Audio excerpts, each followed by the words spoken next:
Saw dudes, Gauss Prime is a reality. Finally.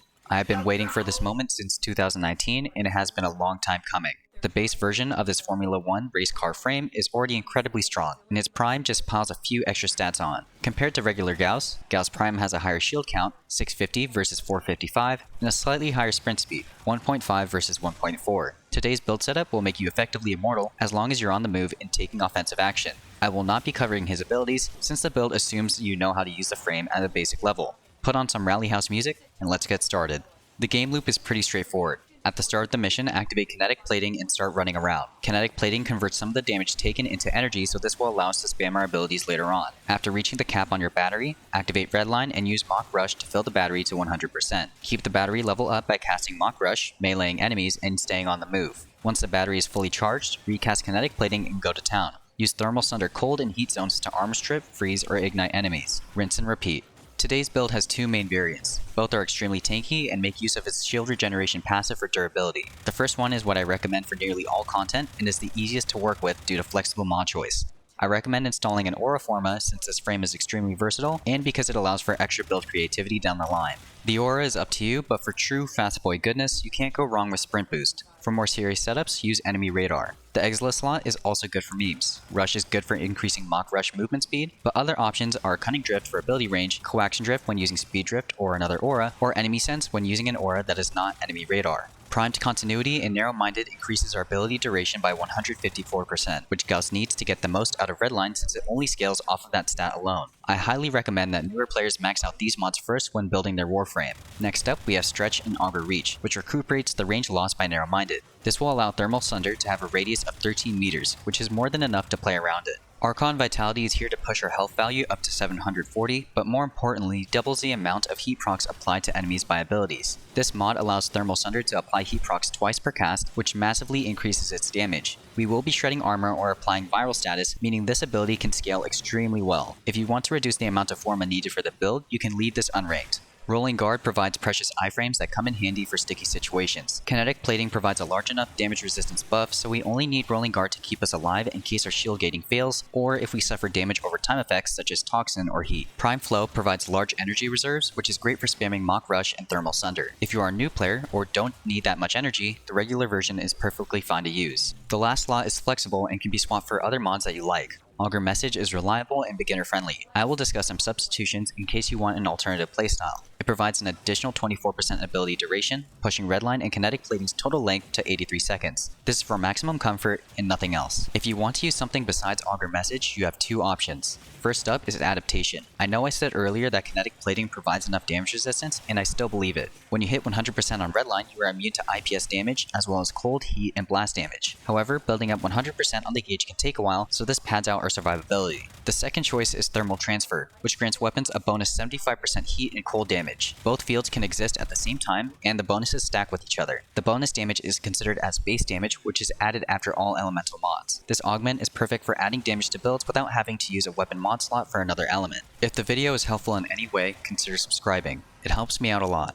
The arcanes I suggest using are Arcane Aegis, Multificiency, Arcane Awakening, and Arcane Energize. I personally run Arcane Aegis and Multificiency together for the best mix of quality of life and survivability. Arcane Aegis stacks with Gauss's shield regeneration passive, granting him incredibly easy shield gating capabilities. Since the prime variant of the frame has a higher base shield value, it means we have more chances to proc the arcane before our shields bottom out. I would suggest using this arcane at all times. It's just too good to pass up. Multificiency adds 36% ability duration as long as shields are up, which will be nearly all the time. Extra duration is always welcome on the build since it'll give us numerous weapon bonuses to reduce the need to recast abilities. This arcane is not necessary, but it's relatively cheap and easy to work with. Awakening is an easy choice since you will be blowing through mags with Redline. Each time you reload, which will be extremely often, you have a chance of getting bonus pistol damage. If you're running any half-decent secondary weapon, you'll feel the 150% damage increase. Like Multificiency, it can't hurt to run this arcane.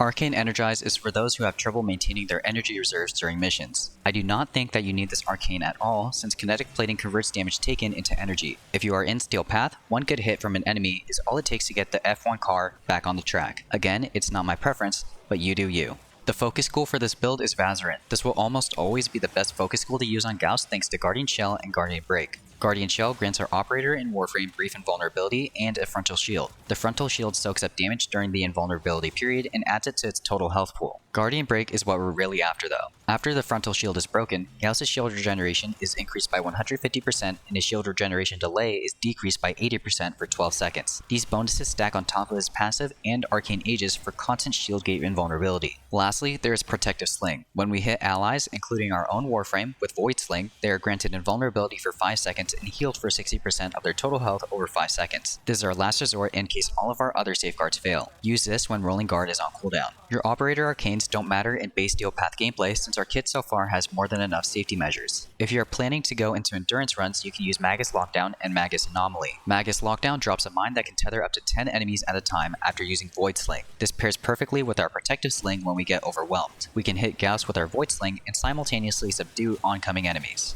Magus Anomaly pulls enemies towards Gauss upon transference in, making it easy to group enemies for nuking setups or thermal sundered priming. This can be swapped for any other arcane you might want. Archon Shards are pretty easy to choose. I recommend using at least 2 Tauforged Crimson Shards for a bonus 30% ability duration. This alone will allow you to replace Augur Message with any other mod you want. The other 3 slots are up to preference. However, I would advise you to not slot any Amber Shards for casting speed since Gauss's redline already increases it.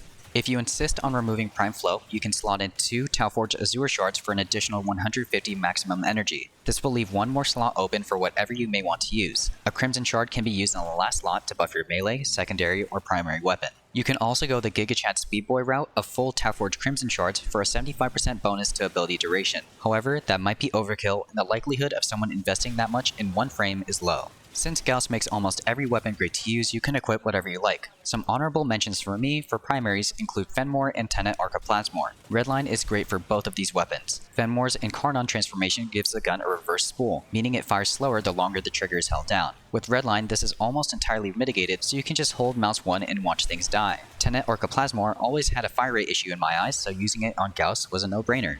Secondaries are a very similar deal to primaries, but since there are so many, I'll leave it up to you to choose. I personally use my magnetic Kuva Nukor since it's a Swiss army knife against every faction. Melee weapons are also up to preference, but pretty much all of them are great because Redline increases attack speed. Additionally, while the battery is boosted and kinetic plating is active, we are granted a 100% base melee damage bonus. I highly suggest using Kratos in the slot for the build. You won't need the extra damage potential provided by Cronin Prime and can benefit from the utility evolutions present on this weapon. I suggest using Drifting Grace, Shockwave Synergy, Evolved Ascension, and Universal Readiness for your Incarnon evolutions. The build I'm using is extremely comfortable. The Incarnon perks buff sprint and parkour speed, which allows us to move even faster and buffs Mock Rush. The mods push out the attack range in Incarnon form to about 9 meters. Of course, you will want to swap Reach for the Prime version, and if you intend to go into Endurance, you will want to use a Bane mod instead of Gladiator Rush. Feel free to use a Tennokai mod in the Eggless slot if you have mod space. Melee Arcanes are up to you, but I highly suggest taking Melee Vortex for easy grouping when used in conjunction with a Magnetic Primer. Melee exposure adds corrosive damage, which is nice but messes up the slash weight, resulting in less procs. That is the same reason why we don't mod on Viral. Using either Viral or Corrosive on this weapon makes it less likely to apply slash procs on enemies. Use a primer with Viral instead.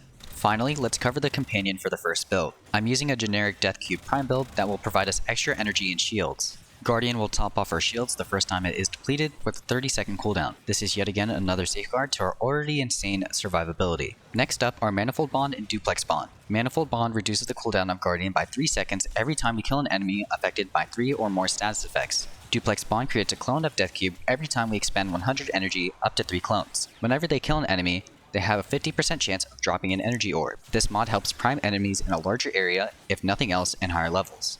Energy Generator prints energy orbs every 10 kills that Dethcube assists in, since Deconstruct makes it so that enemies damaged by Dethcube have a 25% chance to drop a health orb on death. The rest of the mod slots are for quality of life. As usual, use the prime version of Regen and Animal Instinct. Hellstrom primes enemies with Impact, Puncture, Heat, and Corrosive procs. Alternatively, you can mod for Gas and Electric to have more AoE priming, minus the armor shredding potential. The whole point of this mod setup is to pump up status chance, fire rate, and AoE range. Use Prime Firestorm. I'm just broke. Alright, let's cover the next Gauss build. This build is heavily focused on using the Xoris and the negative combo duration interaction that you can achieve via Melee Guidance. This interaction was originally posted by As Invasion Plays. The only difference with this build is the aura, the last mod slot, and the companion. It's open to whatever you want to use, so you can even try out primed redirection if you want to meme around. In more serious setups, you will probably want to use adaptation. This Xoris build takes heavy inspiration from As Invasion Plays, where he discussed usage with Vol. Since we have a negative combo duration, we need to source our combo from our companion, which will be a Panzer Build. This Xoris build can get to 12 times combo and stay there forever. You will never have to build up combo again after getting to 12 times. The Bane mod should be switched for every faction you face, but if you are lazy like me, then swap over to Sacrificial Pressure. For the best results, use Melee Influence since Xoris force procs electricity on heavy detonation. If you are using a primer that outsources viral, you can easily kill enemies into the thousands of levels. Since we have Gauss's Thermal Sunder, we do not need to have Emerald Archon Shards on the build. All we need to do is max out our battery with Redline, then cast a Heat and Cold Ring to full strip enemies. Even without a complete armor reduction, most enemies will die in one throw. The primer for this build is my prized Kuva Nukor with a Magnetic Progenitor bonus. Magnetic is effective against Corpus units and is mirrored thanks to melee influence on our Xoris. The build mods on viral and heat damage on top of the innate radiation damage for easy priming. This means we will have 4 priming elements for melee influence to spread to nearby enemies. We are not counting the microwave inflation effect because it is not something that can be spread.